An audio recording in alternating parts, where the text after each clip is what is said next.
Well, the Soy Transportation Coalition is a farmer-funded, farmer-led organization, and it's comprised of 12 state soybean associations, including the Michigan Soybean Promotion Committee, and as well as the two national soybean organizations, the American Soybean Association and the United Soybean Board. And as the name suggests, we work on transportation issues that farmers rely on, from rural roads and bridges to freight rail to the inland waterway system to ports, and just ensuring that what is grown on the farm gets to our customers in a cost-effective and reliable manner.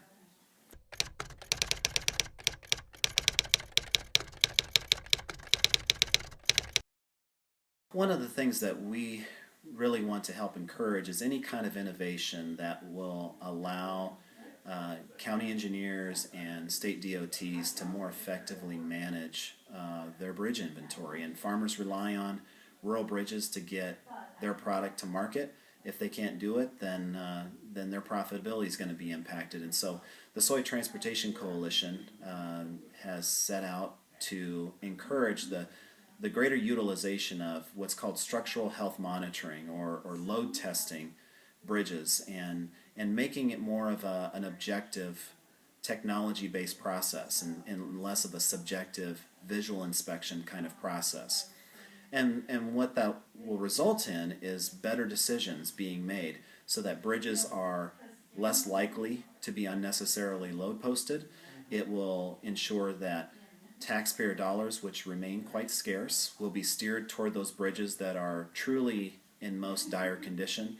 And so it really is just going to help us make better decisions. And we want to be an organization that not only promotes greater investment for our transportation system, but better stewardship of the scarce taxpayer dollars that are currently being deployed.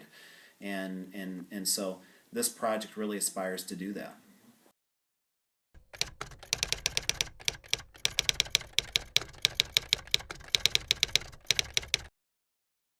Well, the two beneficiaries of doing this kind of project are, number one, the public, including farmers.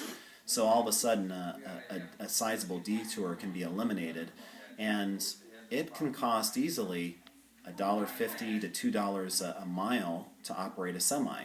And so all of a sudden, if you're all of a sudden eliminating a 10-mile detour or a 20-mile detour, that's real cost savings to the motorists and the farmers in the area. And for an industry like agriculture that really operates on a very tight margin, any kind of cost savings in the logistics system is going to be real beneficial to their profitability.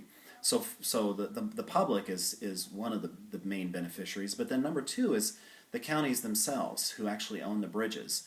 If you all of a sudden have a better understanding of the true condition of your bridges and understand that the actual shelf life or the lifespan of the bridge all of a sudden is longer than you originally thought, well, all of a sudden you're not having to replace bridges as frequently as you originally determined.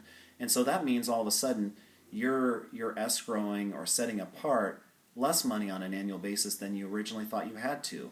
And that's going to be really favorable to a county's books as well. And unfortunately, we're operating in a time where county budgets are very, very tight. They're projected to be that way in the future.